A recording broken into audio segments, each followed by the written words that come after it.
Hello, hello mga ka-honeybee. Tayo po ay magluluto ng adobo na version ni honeybee. So, ayan, nagagayat na po tayo ng ating mga gagamiting mga lamas like sibuyas at garlic. So, hindi ako gumamit ng garlic powder. Tapos, yan na yung fresh na ang ginamit natin. Yun, nilagay na natin yung ating chicken na na-drain na natin. Nahugasan na rin natin ng maayos. So, ayan, mix-mix natin. Ito po ay version ko na adobo na gusto naman ng aking family. Yun naman yung importante. So, ayun, tinakpan natin para lumabas yung kanyang tubig galing sa chicken. Tapos, lalagyan natin siya ng dato puti na toyo or soy sauce. So, ayan, isang ganun lang doon sa ating sandok. Tsaka isang kalahati. So, ininik na natin yung ating vinegar.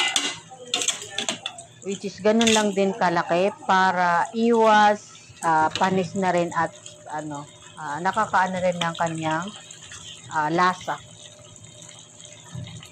So ayan, nagtatakal na tayo ng ating vinegar. Dato puti rin po yan. So hindi po natin yan hahaluin agad-agad.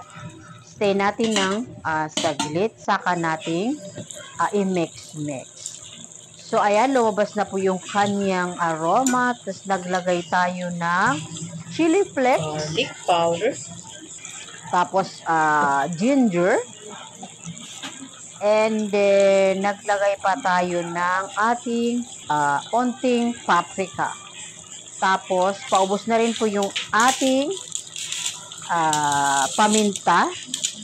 So, naglagay na rin tayo at ng isang pakete ng magic sarap. Tapos saka natin i-mix. Sa akin pong adobo for today's video ay maglalagay tayo ng tubig dahil ang aking bunsong anak ay mahilig sa sabaw. Ayaw po niya ng dry na anong tawag dito? Adobo. So, ayan, nilagay ko na yung aking bell pepper at saka yung siling panigang. Ayan, ilalagay na natin. Ayan, i-mix natin.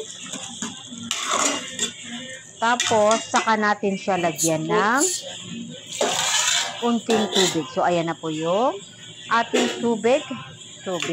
Pakukuluan natin yan. At yun lang. Salamat!